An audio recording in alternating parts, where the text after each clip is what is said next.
A lira é um instrumento, né, que foi dado por Apolo para Orfeu, e dali nasceu a música e a poesia. Por isso a música lírica, a poesia lírica.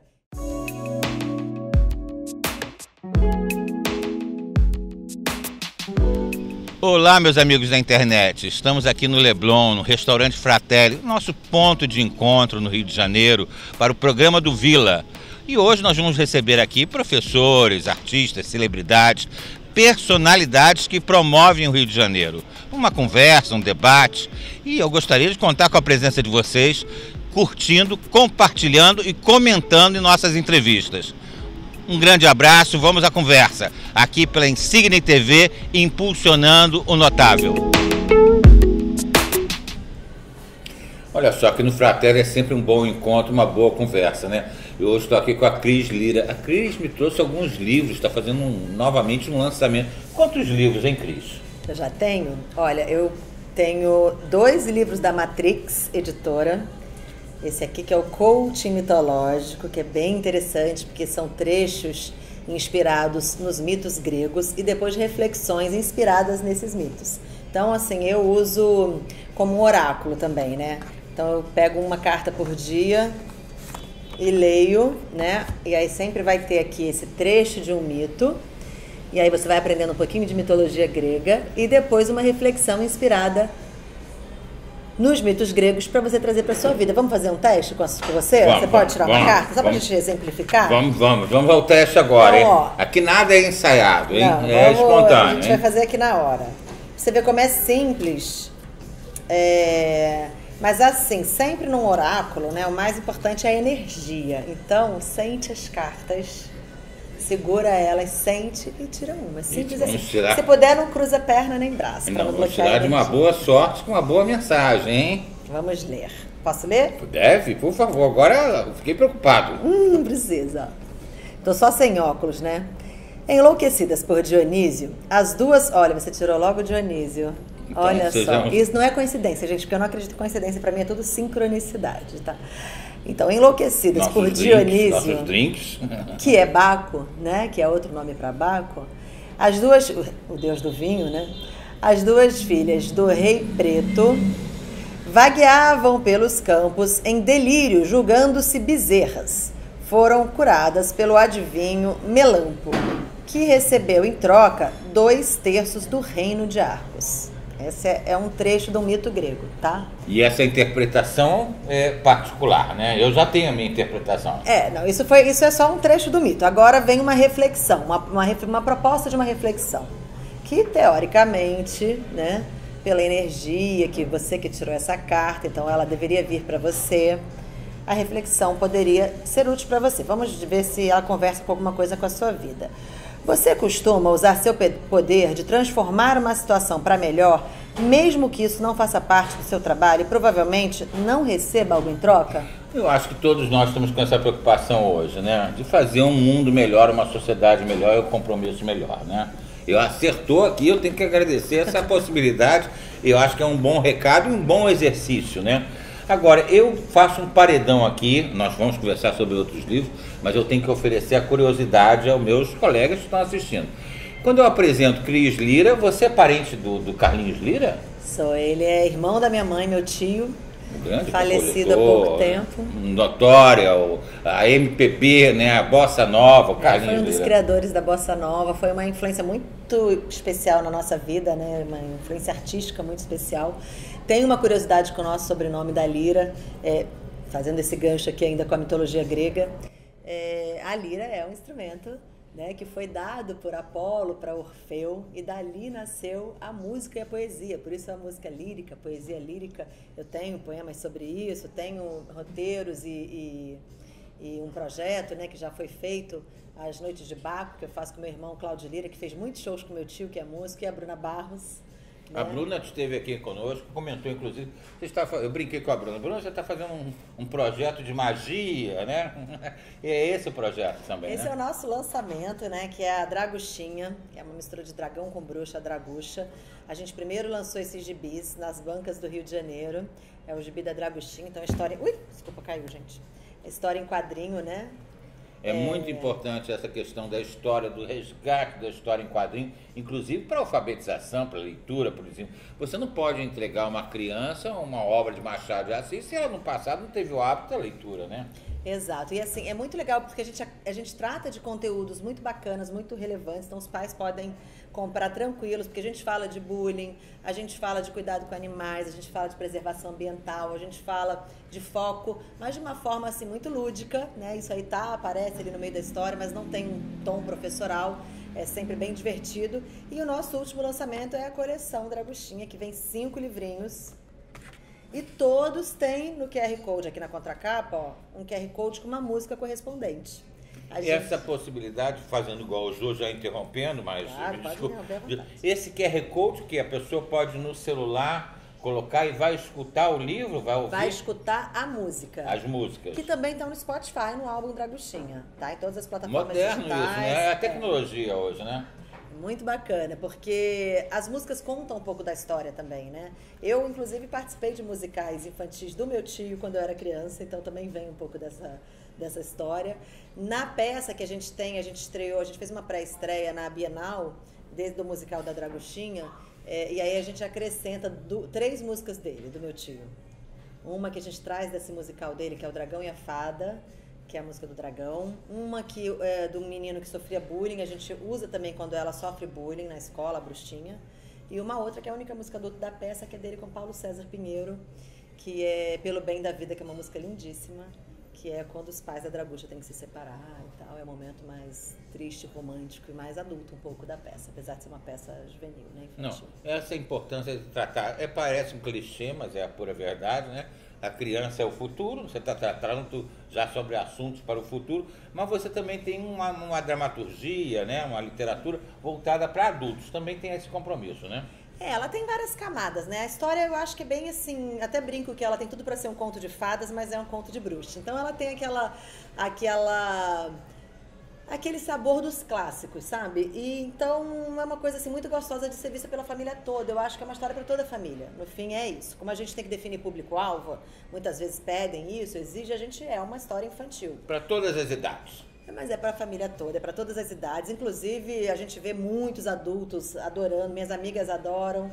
A gente acaba tendo bastante público adulto também. Ainda bem que realmente conquista todo mundo. Não, quando você fala de bruxa, eu me lembro de Samantha, a feiticeira, né? Sim. Que era um programa que todos nós assistíamos e era a família inteira, né? Uma delícia, né? É uma delícia. Era um sitcom para a família inteira, né? Não era para criança ou para adulto, né? A gente também não é só para criança, a verdade é essa. Então, eu tenho filho. E eu tinha, às vezes, essa dificuldade de encontrar conteúdos, né, filmes, séries, que eu quisesse ver com ele. Que não seja uma coisa que para mim fosse chato, né, mas que eu me obrigava a ver, porque tinha que pegar um conteúdo que agradasse a criança. E que também não fosse um conteúdo chato para ele, que eu queria assistir. Então, eu fiquei muito com isso na cabeça, de criar um conteúdo que realmente fosse interessante para você poder ver com o seu filho, com a sua família, que todo mundo pudesse curtir junto. Acho que é essa a proposta. Agora, você também está no ambiente da arte, da cultura, você está escrevendo livros, mas você não pensou em ter uma expressão artística na música ou no jornalismo, uma outra atividade? Você está caminhando em outro processo, em outro território? Eu sou jornalista, né? Eu apresentei jornal há muito tempo. Eu parei de apresentar, na verdade, depois que eu tive filho só. E aí eu morei em São Paulo 13 anos, meu filho nasceu lá, ele é paulista, né?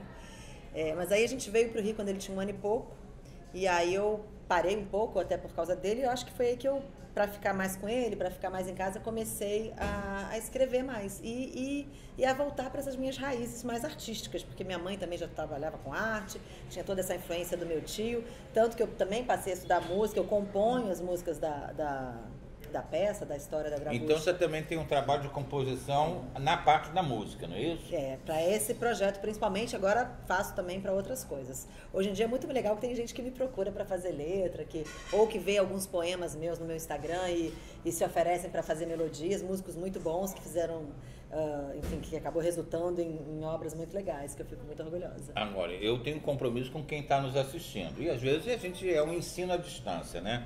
Você se imaginava no passado, quando era aluna, que você teria essa trajetória? Era natural? Não imaginava nada. Eu acho que eu tinha muito essa coisa...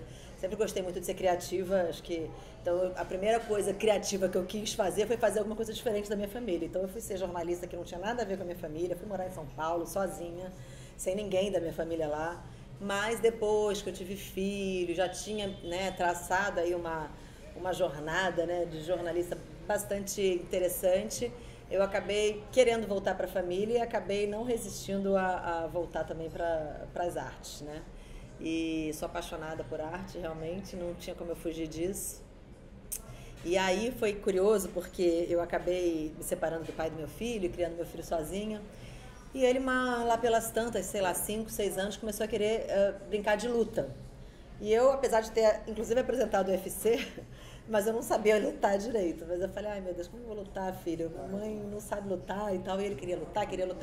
E nessa eu criei uma personagem que era uma bruxa para ele enfrentar. E percebi que ele amou esse negócio de enfrentar a bruxa. Que muito mais do que né, eu querer ser boazinha com ele achava muito mais desafiador, muito mais interessante enfrentar uma adversária que era uma bruxa. E isso realmente começou a render. Ele só queria que toda hora eu encarnasse a tal da bruxa. Levar os amigos quando chegava, ele falava, minha mãe encarna uma bruxa. E aí eles vinham com o travesseiro para encarar a bruxa. Imagino isso no colégio contando depois, hein? Então, o superpoder de uma mãe. Pois é. E aí, às vezes, eu ficava com ciúme, que ele falava, ai, a mãe do fulano é tão legal, porque ela nunca briga, ela é toda boazinha. Aí eu falei, eu ficava com um pouquinho de ciúme, eu falei, mas ela brinca de quê, Lucas? Ela empresta celular. Mas ela vira algum personagem? Não. Ela não tem personagem nenhum? Não. Então ela é mais legal como, assim? Não, mãe, você é mais legal. Tá. Então, assim, sempre meio ciumenta, mesmo como mãe. E acaba que a bruxa realmente virou uma forma de eu chegar, né, nele. Ele foi a primeira criança que eu cheguei com a bruxa e percebi que ela realmente criava uma dinâmica muito interessante com as crianças. Outro dia nós estávamos aqui com o juiz Ciro Darlan, que fez um trabalho, né, Estatuto da Criança. É um ambiente também que a criança tem que ser preservada. É um ambiente só para criança, é um ambiente só para adulto, também tem que ser preservado. Isso não é tudo a mesma coisa, né? Isso é um assunto que, inclusive, está muito em evidência agora com o Felca, né? Que denunciou, né? Que denunciou esse problema da adultização. Acho bem interessante, né? A gente parar para olhar para isso. Mas eu acho que tem esse tipo de conteúdo, eu acho que a gente trabalha com conteúdo bacana, que pode ser visto por adultos, por crianças, e trazendo mensagens legais, trazendo um conteúdo bacana, e trazendo música, e trazendo reflexões, e sem perder o lúdico. É o compromisso do imaginário, que a criança tem essa capacidade, né? Agora, eu tenho que explorar meu paredão aqui. O Vilarino Vila me dá essa oportunidade de eu estar aqui no Fratelli fazendo um paredão com os amigos. Como é que a pessoa pode falar com as escolas? As escolas também não teriam que ter uma biblioteca, uma capacidade de absorção, absorver esse novo autor, talvez estimular os autores também dentro das suas escolas? Poxa, isso é o que eu mais quero. O meu sonho é exatamente conseguir entrar mais nas escolas, porque as poucas escolas que eu entrei foi muito legal, as crianças adoraram. A gente tem todo um projeto, um método para as escolas, que é exatamente... tanta gente pode ir nas escolas, mas a gente não precisa ir, porque a professora, por exemplo, pode pegar o livro, ler a história com as crianças, botar o QR Code com a música, cantar. Essa é uma possibilidade incrível. O QR Code é a prova da modernidade, né? Traz o tema, cada livro tem um tema. Então, por exemplo, esses 2 primeiros livros, a gente fala de autoestima e bullying. Bullying é um problema seríssimo no Brasil, porque a maioria das crianças já sofreu bullying. É uma coisa que ainda é negligenciada, né? É uma coisa muito triste, porque a criança é obrigada a ir para um ambiente todos os dias, onde ela é perseguida, né? E ninguém sabe muito lidar com isso ainda. Isso ainda é um tabu. É normal, né? Deixa eles se entenderem. Ou a criança não sabe também como porque se o pai se mete é pior, então a criança não conta. E muitas crianças que sofrem bullying pensam em suicídio. Então é um assunto que a gente tem que pensar como que a gente vai tratar ainda, né?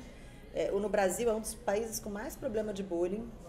Então a gente trazer esse tema eu acho muito bacana. Ela sofre bullying, a nossa personagem sofre bullying.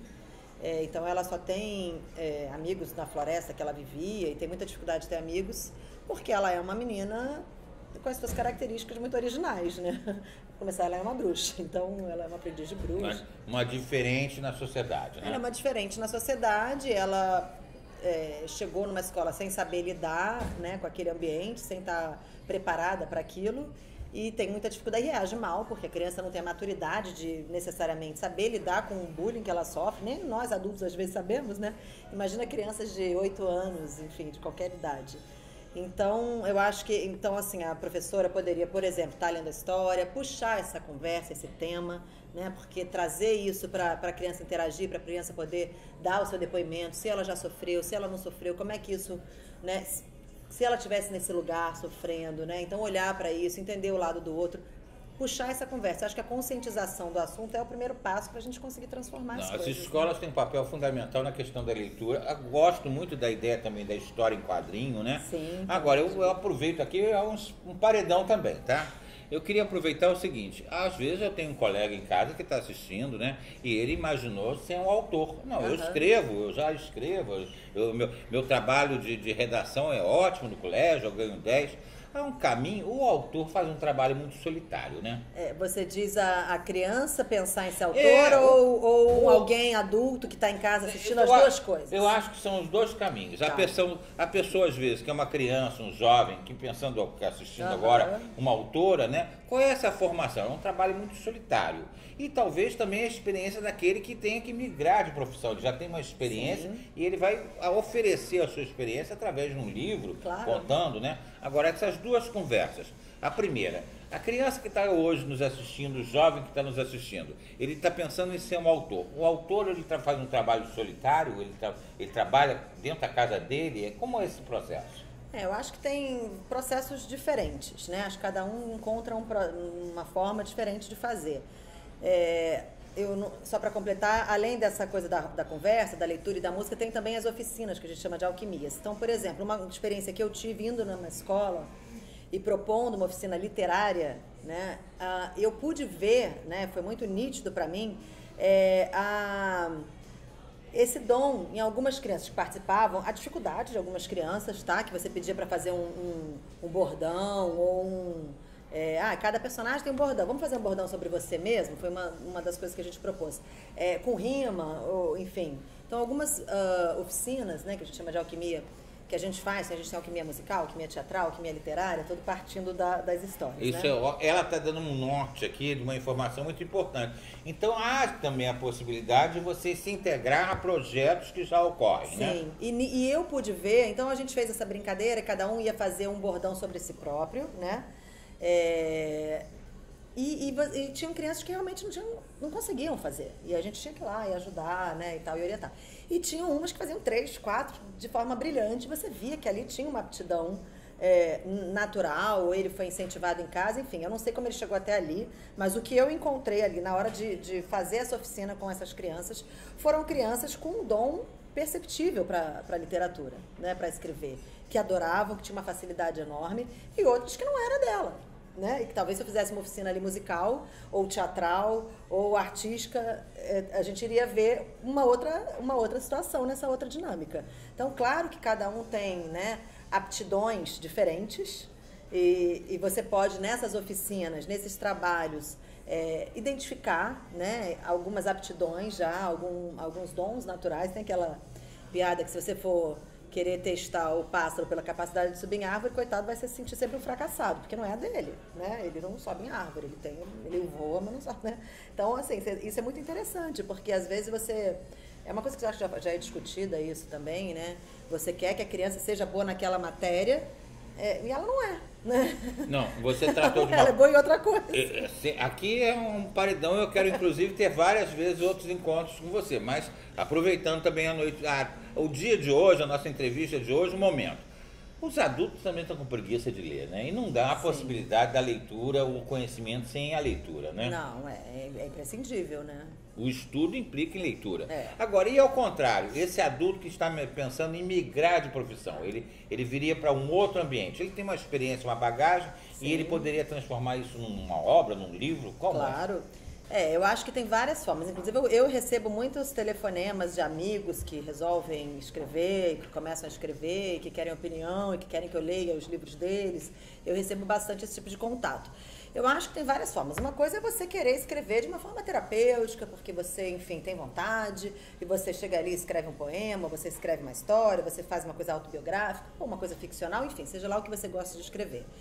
E você escrever porque você gosta é uma coisa legal, isso já é legal, porque já é uma forma de você fazer um trabalho terapêutico, né?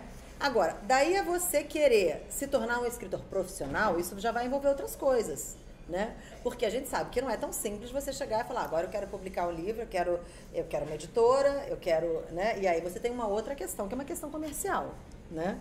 Então, ou você tem uma ideia brilhante, uma escrita muito diferenciada, que vai chegar agradando muito o mercado editorial, ou você vai aprender a tornar a sua escrita, né, mais interessante. Isso também é um trabalho que pode ser feito. Então tem vários caminhos, vários processos, né? Às vezes você vem... Eu tenho um amigo, o Zé, que ele foi Polícia Federal e ele escreve muito bem, sempre gostou de escrever, e ele hoje é um super destaque escrevendo... Policiais, virou série da Fox. Tem essa questão da bagagem. Da bagagem, você traz claro. uma outra profissão, um conhecimento que às vezes não há no mercado. Você trouxe uma informação, uma experiência. Agora, o paredão aqui é pesado. E o e-book? O e-book eu acho que é uma outra forma de leitura, eu acho super válido. Eu acho que o e-book a gente tem menos livrarias físicas, né? Então, eu acho que é válido a gente ter outras formas de aquisição de livro, né? Não acho isso ruim, não. Para mim, eu vejo dessa forma. A gente vê livrarias fechando, dá uma tristeza enorme, né? Adoro quando eu vejo livraria abrindo. Gente, a Bienal é uma coisa que eu amo, porque eu vejo tudo lotado, filas para comprarem livros. Você fala, tem uma esperança, né? Porque as pessoas estão querendo ler, as pessoas estão indo para o evento literário. Eles chamam até a última Bienal no Rio. O Rio foi eleita a cidade mundial, né, do Rio, a capital mundial do Rio pela Unesco. Então, a Bienal, como eles falaram, eu tive com o stand lá. Já fazendo o Jô Soares aqui interrompendo, mas outras cidades estão ocupando com suas feiras de livro uma importância internacional. Paraty, né? Já faz isso há muito tempo. O né? Flip, né? Flip, tem a Flit. Eu lancei meu primeiro livro da Dragucha na Flit, em Tiradentes. Então isso também é muito importante. Atenção, cidades, né? Fora do eixo Rio e São Paulo, ao apoiar a cultura, eles tornam um espaço maior do que territorial, né? É verdade. E a Bienal que eles estavam falando que virou uma book park, um parque literário. Então, não tem mais não é só livro que tem na Bienal hoje em dia, né? Você tinha Escapes da Agatha Christie, você tinha Labirintos, né, da Alice no País das Maravilhas, enfim, você tinha uma série de atrações dentro da Bienal que vão além do livro, né? Então, uma série de experiências que, claro, estão conversando com a literatura, mas que extrapolam, né, a literatura. Isso também eu acho interessante. Não, a conversa hoje rende aqui, porque é uma conversa dinâmica, estamos tratando sobre literatura, sobre linguagem, né, o enriquecimento da conversa, né? A linguagem também não pode ser pobre, né, só de gírias, né, como hoje em dia, com uma vírgula. Isso é um enriquecimento da cultura, da bagagem cultural. Você nos trouxe uma capacidade hoje aqui. Eu preciso recebê-la sempre, trazendo as novidades aqui, tá? E me contar mais umas experiências, né? Que sempre tem uma novidade nesse métier, como você trouxe agora da Bienal, que ocorre uma feira. Eu estou indo até agora também em Minas, no interior de Minas, numa feira literária que vai acontecer em São João del Rei. Então, essa é a importância que está ocorrendo por natureza, né? Há grandes eventos. Agora, ainda bem, porque é muito bom você ver. Pra mim, estar com o stand na Bienal foi muito legal. E em outras. Eu tive em Filipossos, eu tive em Tiradentes, agora eu vou estar em Santa Cruz. Eu estou sempre em feiras. E é muito legal, porque você tem a troca com o público, né? Você vê a reação da criança, você vê o que ela está gostando, o que não está, por onde que você chega nela, né? É muito legal. Não, mas eu tenho ainda um compromisso com quem assiste. Primeiro, como lhe encontrar? No Instagram, no Facebook, na rede social, há algum site como a pessoa pode conversar com você? Com certeza. Acompanhar essa conversa? Sim, a Draguchinha já tem Instagram, Draguchinha, né? Eu tenho Instagram, Cris Lira, um X depois, Cris Lirac. Sempre que falam comigo, eu respondo.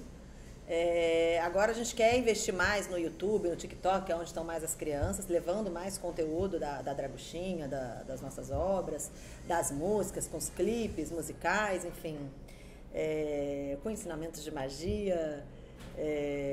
Então é muito fácil falar comigo, é só mandar uma mensagenzinha ali pelo Instagram da Draguxinha, por exemplo, eu respondo na hora. E aquela dica, quem quer se transformar-se num autor, há alguma dica? Eu acho que primeiro você tem que ver qual é o estilo que você gosta de escrever, né? Qual é a sua, o que você gosta de ler, né? Eu acho que normalmente a gente gosta de escrever aquilo que a gente gosta de ler também, né?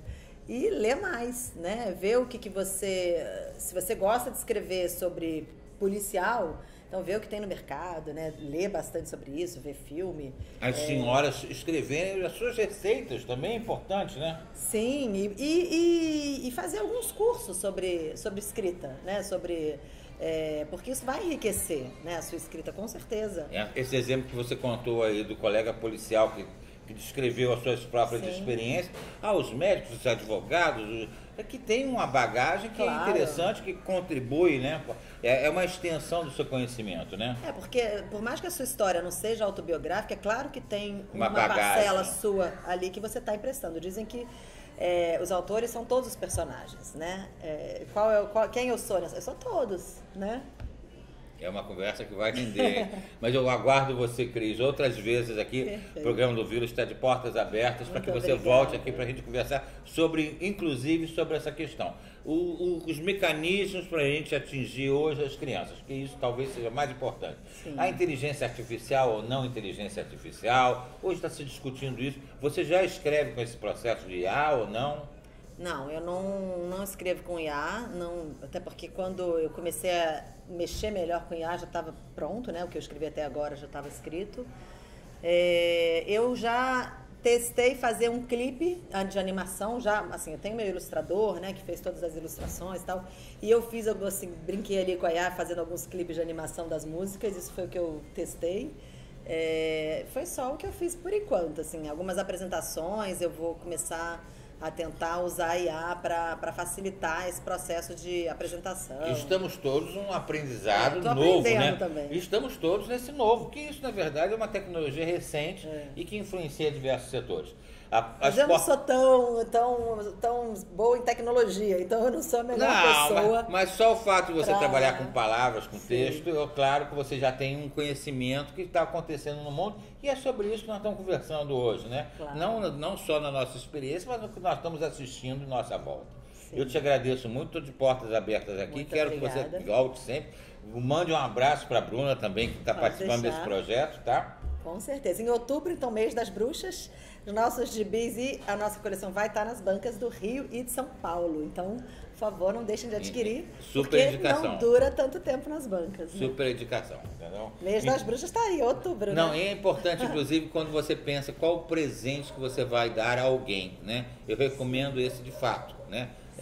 É uma bagagem, é uma literatura, um livro, é um arquivo que você, inclusive, vai levar para a sua vida inteira, né? E está nas livrarias da Travessa também, pelo site também pode pegar. Ótimo, muito obrigado. Obrigada a você. Tchau, tchau, gente.